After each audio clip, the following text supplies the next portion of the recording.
Sally the robot was coming to a New York school. Then the plug was pulled.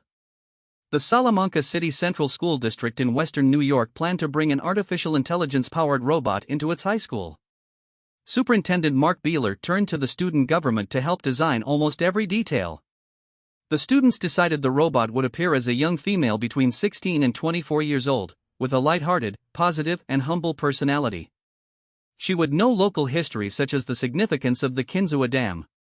Covered in pale silicone skin, long dark hair and thin eyebrows, the robot was named Sally, a play on the district's name, and carried a price tag of nearly $58,000. The announcement sparked a torrent of criticism from parents, teachers, and community members. At a school board meeting, Beeler tried to calm fears, saying, "I know people thought that we were getting the Terminator. This is not walking through the halls. The robot, which cannot move on its own, might never enter the classroom." On Friday, the district announced it had put the program on hold after a wave of opposition. The pause came shortly after New York State Education Commissioner Betty A. Rosa sent a letter to Beeler expressing concern that a human-like robot could mimic the role of a teacher.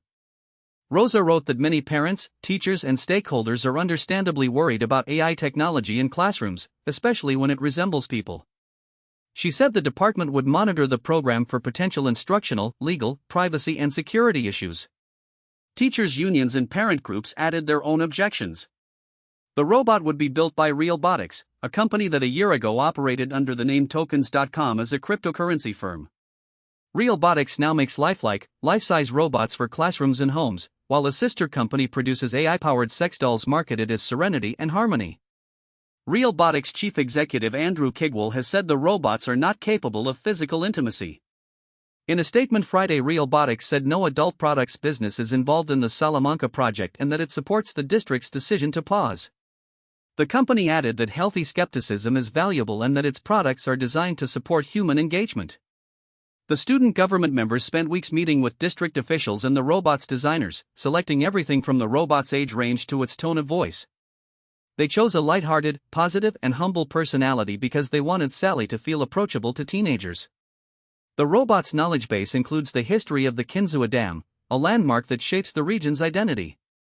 The district budgeted nearly $58,000 for the purchase, a sum that drew scrutiny from taxpayers who questioned spending on experimental technology.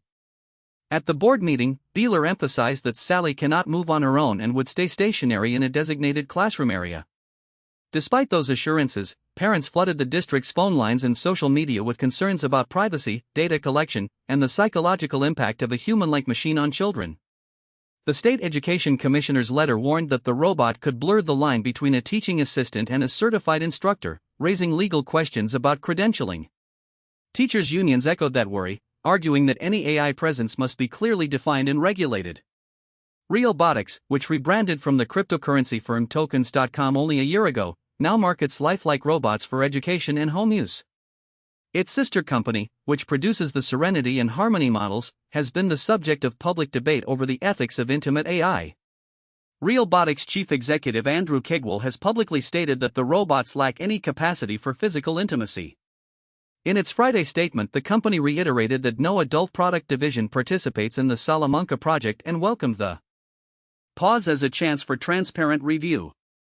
The district says it will continue to evaluate the program with input from families, educators, and state officials before any future rollout. Thanks for listening, and we'll keep you updated as this develops.